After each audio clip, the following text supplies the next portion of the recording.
Por mucho que hayamos laborado, por mucho que hayamos obtenido o haber podido lograr, siempre debemos estar listos para irnos de ese lugar y dejar la obra en manos de la Iglesia, de los santos y del Señor mismo. Este es un principio muy, muy importante y debemos implementarlo así. Bienvenidos al estudio Vida de la Biblia con Witness Lee. Un estudio completo, detallado y riguroso, libro por libro, desde Génesis hasta Apocalipsis, que se centra en experimentar a Cristo como vida a fin de cumplir el propósito eterno de Dios. Pueden escuchar gratuitamente todos los programas radiales del Estudio Vida o leer en línea los libros del Estudio Vida en nuestra página de internet radiolsm.com. Una vez más, radiolsm.com. La vida de iglesia al comienzo del primer siglo, con los santos en Jerusalén, se caracterizó por algunos extremos con relación a las circunstancias. Por un lado, el Señor se movía poderosamente entre ellos y el disfrute que ellos tenían de Cristo no tenía límites. Sin embargo, exteriormente, su entorno era difícil debido a la persecución y a la opresión por parte de los líderes religiosos y políticos. Esta persecución resultó en un esparcimiento de los creyentes, el cual los obligó a salir de Jerusalén, y esto fue usado por Dios para propagar el Evangelio a nuevas regiones. Les animamos entonces, queridos radioyentes, a que continúen con nosotros para otra exploración maravillosa del libro de Hechos en el estudio Vida de la Biblia con Witness Lee.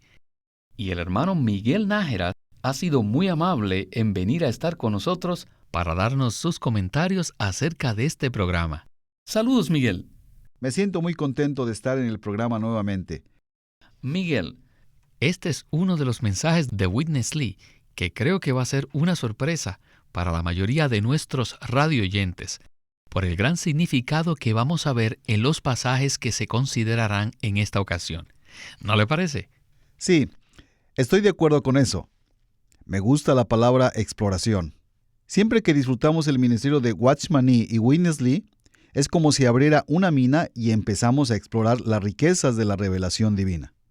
Es tan benéfico, tan disfrutable y tan refrescante el poder ver todos los tesoros de la verdad divina y de la revelación divina que vemos por medio de estos hermanos. Así que es una gran bendición y un gran privilegio que podamos tener la palabra interpretada en estos estudios vida. Creo que para nuestro programa de hoy es importante que leamos algunos versículos del capítulo 8 de Hechos, y vamos a ver específicamente los versículos del 14 al 17. Los vamos a leer en la versión recobro del Nuevo Testamento. Dice así la Escritura: Cuando los apóstoles que estaban en Jerusalén oyeron que Samaria había recibido la palabra de Dios, enviaron allá a Pedro y a Juan, los cuales bajaron y oraron por ellos para que recibiesen el Espíritu Santo, porque aún no había descendido sobre ninguno de ellos, sino que solamente habían sido bautizados en el nombre del Señor Jesús. Entonces les imponían las manos y recibían el Espíritu Santo. Queridos radioescuchas, este es el pasaje que trataremos el día de hoy. Comencemos con Witness Lee en nuestro estudio vida del libro de los Hechos. Adelante. Un punto muy fuerte y difícil de enfocar es que los santos que se habían esparcido habían realizado una buena labor al emigrar y predicar el Evangelio. También Felipe había fortalecido su predicación, así que una labor maravillosa había sido efectuada. Pero escuchen lo que dice el versículo 14. Dice: cuando los apóstoles que estaban en Jerusalén oyeron que Samaria había recibido la palabra de Dios, enviaron allá a Pedro y Juan, los cuales bajaron y oraron por ellos para que recibiesen el Espíritu Santo. Por medio de los creyentes que habían sido esparcidos y por medio de Felipe, el Señor logró mucho. Pero reservó una cosa. Él reservó el espíritu económico de poder. El Señor hizo todo mediante la emigración de los creyentes y de los evangelistas, como Felipe. No obstante, retuvo el espíritu económico. Entonces debemos preguntarnos ¿por qué? Bueno, primero el Señor deseó establecer un principio, y este es que la obra del Evangelio no debe llevarse a cabo independientemente del cuerpo de Cristo. Sí, los santos emigraron, y los evangelistas fueron con ellos, y todos realizaron una buena labor evangelista. Pero les digo que si el Señor no se hubiera reservado nada, ellos se habrían sentido animados a actuar independientemente. Ellos le podrían haber dicho a Pedro y a Juan, lo que ustedes están haciendo en Jerusalén, también lo hacemos nosotros acá en Samaria. ¿No ven que todo lo que ustedes hacen, nosotros también podemos hacerlo? Así que, para evitar esto, el Señor se reservó el espíritu económico. Leemos de nuevo Hechos 8:15, que dice, los cuales bajaron y oraron por ellos para que recibiesen el Espíritu Santo. Y el versículo 16 continúa diciendo, porque aún no había descendido sobre ninguno de ellos. Miren, el espíritu económico de poder no había descendido sobre ninguno de ellos. ¿Por qué? La nota 16.1 de la versión Recobro dice esto. Esto no significa que los creyentes de Samaria no habían recibido el Espíritu Santo en forma esencial cuando creyeron en el Señor. Según la enseñanza del Nuevo Testamento, en Efesios 1:13 y Gálatas 3:2, ellos debían de haber recibido el Espíritu Santo en el aspecto esencial cuando creyeron y fueron regenerados. Esto es según Juan 3:6 y Juan 3:36. Sin embargo, aún no habían recibido el espíritu económico para ser identificados con el cuerpo de Cristo. El Espíritu Santo no cayó sobre ellos exterior y económicamente, a fin de que los apóstoles pudiesen introducirlos en la identificación con el cuerpo de Cristo. Esto difiere del caso de los que estaban en la casa de Cornelio, quienes cuando creyeron en el Señor recibieron el Espíritu Santo esencialmente dentro de sí para ser regenerados, como también lo recibieron económicamente sobre ellos para ser bautizados e identificados con el cuerpo de Cristo. Esto se debió a que en el caso de Cornelio, el Evangelio fue predicado directamente por Pedro, quien desempeñó el papel principal en el establecimiento práctico de la iglesia. Este punto es maravilloso. Los creyentes que habían sido esparcidos debido a la persecución en Jerusalén fueron usados en gran manera por el Señor para esparcir el Evangelio a otras regiones, tales como Samaria. Y los apóstoles, como nos dice el versículo 1, a propósito permanecieron en Jerusalén. El Señor no dio un elemento muy importante, que fue el derramamiento del Espíritu en el aspecto económico. Es por ello que quisiera preguntarle, ¿qué es lo que el Señor logró al reservarse el Espíritu? O sea, al no darlo, sino hasta que los apóstoles se unieran a los que habían predicado el Evangelio. Bueno, como sabemos, los creyentes de Samaria ya habían recibido el Espíritu esencial, el Espíritu que les impartió la vida y que los regeneró. Pero el Señor se reservó algo. No derramó sobre ellos el Espíritu en el aspecto económico. Y Pedro, quien lo representaba, fue enviado ahí para esto mismo. Los creyentes samaritanos recibieron el Espíritu económico principalmente con el fin de que fueran identificados con el cuerpo de Cristo. Y esto salvó, esto preservó la unidad del cuerpo. Felipe y los demás creyentes predicaron el Evangelio, Muchos creyeron y se corría el riesgo de que el éxito los volviera independientes, pensando que ellos podían hacer lo mismo que hizo Pedro, pensando inclusive que no necesitaban a los apóstoles que estaban en Jerusalén. Pero el Señor, con el propósito de preservar la unidad del cuerpo, se reservó el derramamiento del espíritu económico. Y cuando Pedro, como representante del cuerpo de Cristo, llega ahí, el espíritu es derramado, y entonces los que habían creído fueron identificados con el cuerpo de Cristo. Estos dos aspectos nos dan un cuadro muy interesante, porque, por un lado, el Señor Jesús se reserva algo hasta que los apóstoles llegaran de Jerusalén, y por otro lado, Él usó a los creyentes para que predicasen el Evangelio, o sea, para esparcir las buenas noticias en todas estas regiones. Y por medio de esto, introdujo a los creyentes comunes en su función en el cuerpo de Cristo. Pero la sabiduría del Señor es maravillosa, porque para eliminar la tendencia a la independencia o a la autoexaltación, el Señor se guardó la porción del espíritu económico hasta que los apóstoles llegaran, lo cual hace que se identifique la unidad del cuerpo de Cristo. Y esto es una de esas muchas cosas que estaban encubiertas y que sin la ayuda del ministerio, tal vez la pasaríamos desapercibida, ¿no le parece? Estoy de acuerdo. Este es uno de los tesoros que encontramos en la mina. ¿Qué tal entonces si volvemos a Witness Lee?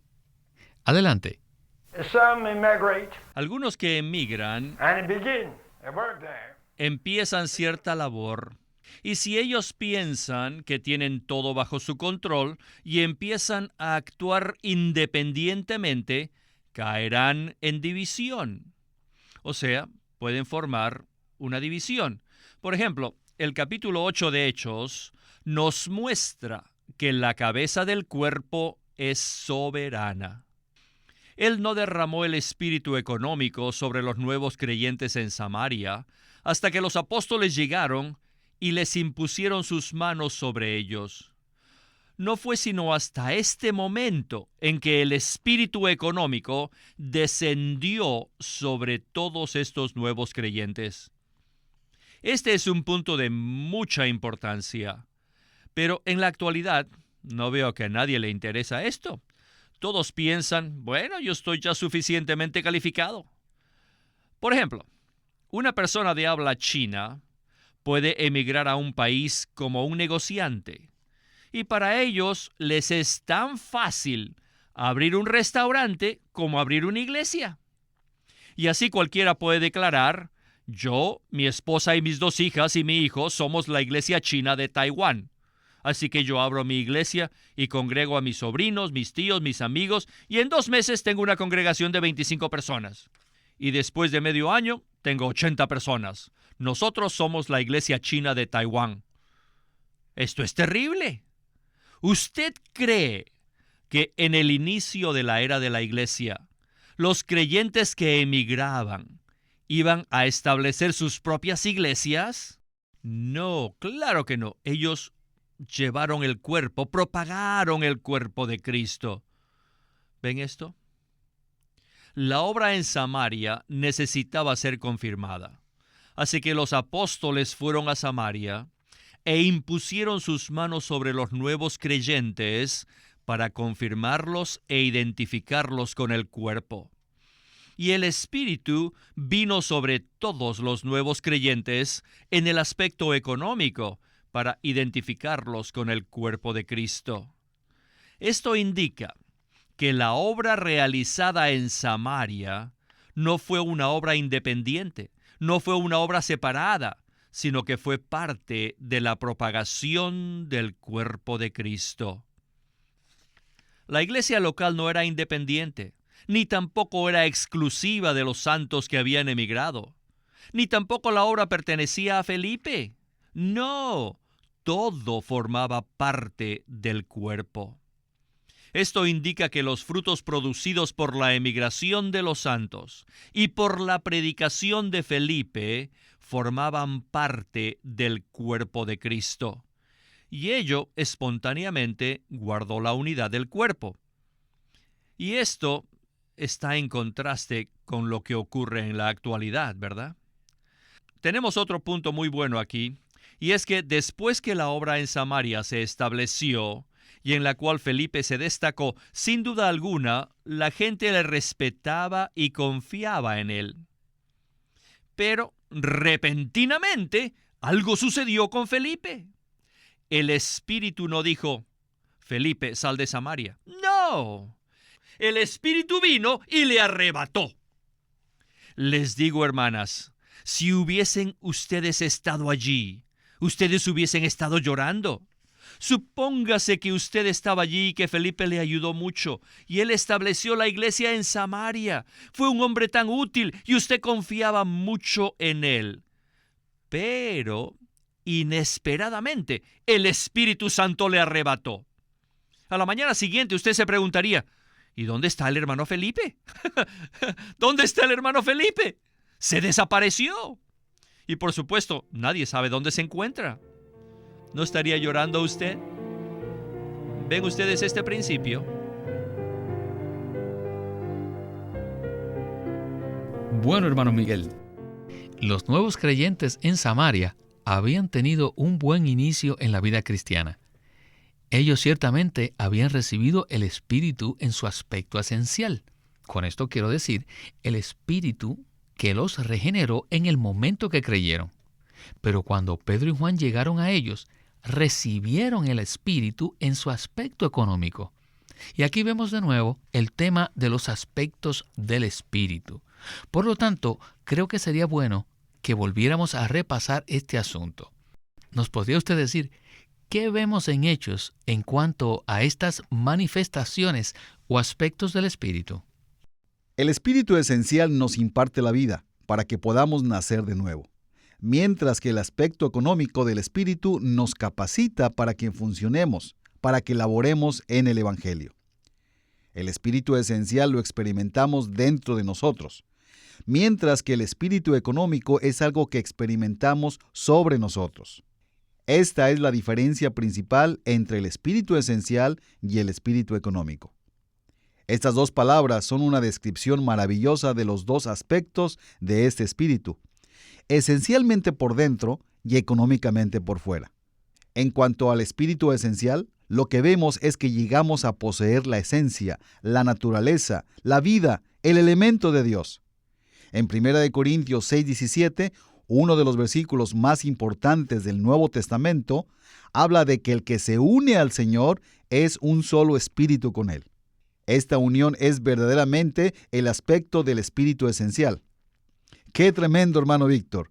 Que de hecho estemos unidos al Señor. Esta unión no es una unión meramente intelectual, meramente filosófica. Nuestra unión con el Señor es una unión orgánica. Hemos recibido el elemento, la vida, la naturaleza de Dios.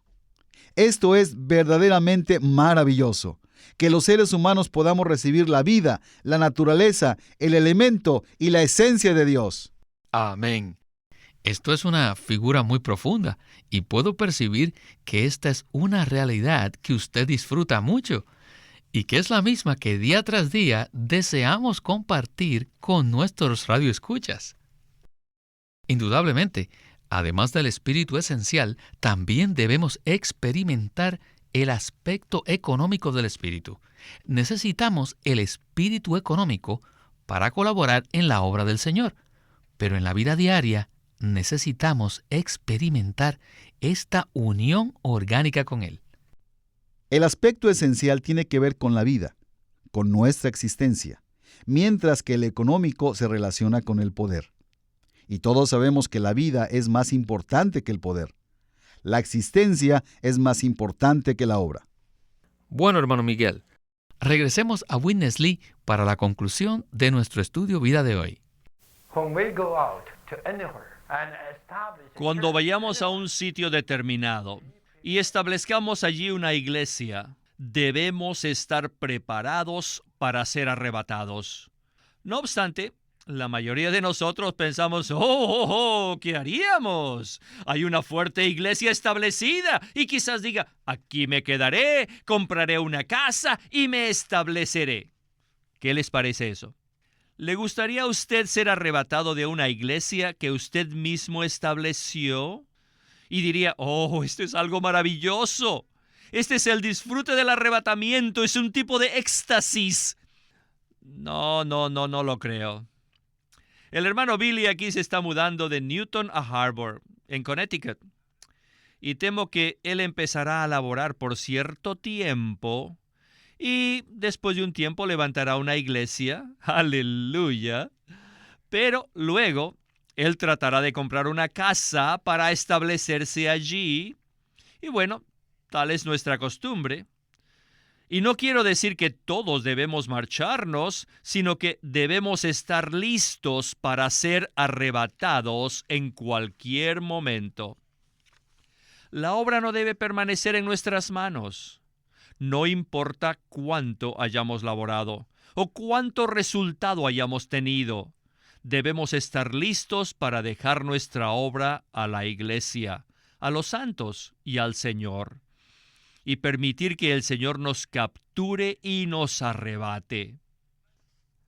Puedo testificar que laboré mucho en Shifu y en Shanghai, y laboré aún más en Taiwán. Y en esos días, bajo mi ministerio, en un periodo de 6 a 7 años, los santos en Taiwán aumentaron de 400 a 50,000. En Taiwán, de 1949 a 1956, los santos aumentaron a más de 100 veces la cantidad que habían al principio. Sin embargo, siempre estuve listo para salir. Y finalmente lo hice. Ahora, temo que muchos predicadores consideran que su obra es su carrera y manejan la iglesia y la guardan en su bolsillo. Tan pronto edifican una iglesia, se la meten en la bolsa. Esto es algo muy crítico. Por mucho que hayamos laborado, por mucho que hayamos obtenido o haber podido lograr, siempre debemos estar listos para irnos de ese lugar y dejar la obra en manos de la iglesia, de los santos y del Señor mismo. Este es un principio muy, muy importante y debemos implementarlo así. En este tercer segmento vemos la tendencia de los obreros cristianos a aferrarse a su obra y llegar a ser indispensables para su ministerio. Pero este no es el modelo que vemos en el Nuevo Testamento, ¿verdad? No, ese no es el modelo que vemos en Hechos 8. Pero vemos en el modelo que tenemos aquí que no importa cuánto hagamos, cuánto éxito tengamos, finalmente tenemos que estar listos para ser arrebatados como Felipe y dejar la obra en manos de la iglesia, de los hermanos y del Señor. Amén. No hay duda de que el Señor nos está hablando una vez más, especialmente a todos los que participamos en alguna obra del ministerio. Y el Señor realmente quiere mostrarnos que debemos laborar con Él, pero no debemos tener todo en nuestras manos de tal manera que si un día tenemos que irnos a otro lugar, la obra no se derrumbe. Y este es el principio que debemos aprender. He disfrutado mucho nuestra comunión en el día de hoy, y este ha sido otro estudio vida maravilloso y muy impresionante, y ha sido un gusto tenerlo con nosotros. Bueno, muchas gracias.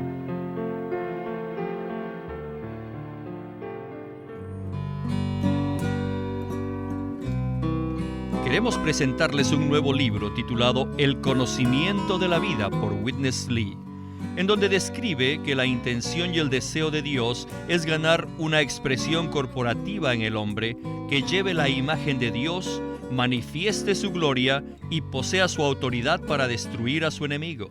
En el libro El conocimiento de la vida, Witness Lee nos ilumina el camino que lleva a la vida, comenzando con la regeneración, y que nos guía a avanzar y a conocer y a vivir según el sentido interno de la vida. El conocimiento de la vida nos provee con un fundamento excelente para la experiencia genuina de Cristo. Acuérdense, el libro se titula El conocimiento de la vida, por Witness Lee. Watchman Nee llegó a ser cristiano en la China continental en 1920, a los 17 años de edad, y ese mismo año comenzó a producir sus primeros escritos. En casi 30 años de ministerio se demostró claramente que él era un don especial que el Señor dio a su cuerpo con el fin de adelantar su obra en esta era. En 1952 fue encarcelado por su fe en Cristo y permaneció en la prisión hasta su muerte en 1972. Sus palabras, sus escritos, continúan siendo una rica fuente de revelación y provisión espiritual para el pueblo cristiano de todo el mundo. Witness Lee nació en 1905 y fue criado en una familia cristiana. A la edad de 19 años fue completamente capturado para Cristo, a quien se entregó incondicionalmente para predicar el Evangelio el resto de su vida. En 1965, el hermano Lee estableció el Living Stream Ministry, una corporación sin fines de lucro en Anaheim que oficialmente representa el ministerio de Watchman Nee como el de sí mismo. Este ministerio enfatiza la experiencia de Cristo como vida y la unidad práctica de los creyentes. Este énfasis llevó a las iglesias bajo su cuidado a que crezcan en la vida cristiana y su función en el cuerpo de Cristo. Él tenía la convicción de que la meta de Dios no es tener solo grupos o fraternalismos cristianos, sino el cuerpo de Cristo. Con el tiempo, los creyentes se reunieron simplemente como las iglesias en su localidad, como respuesta a esta convicción. En los últimos años, muchas iglesias con esta visión se han levantado en Rusia y en muchos países de Europa Oriental. Queremos animarlos a que visiten nuestra página de internet libroslsm.com. Allí encontrarán los libros impresos del ministerio de Watchman Nee y Witness Lee, la Santa Biblia versión recobro con sus notas explicativas, y también encontrarán folletos, himnos, varias publicaciones periódicas y libros en formato electrónico. Por favor, visiten nuestra página de internet libroslsm.com. Una vez más, libroslsm.com. O llámenos a nuestro teléfono gratuito 1-800-810-1149. 1-800-810-1149. Además, si desean, pueden comunicarse con nosotros enviándonos un correo electrónico a estudiovida@lsm.org. Una vez más, estudiovida@lsm.org.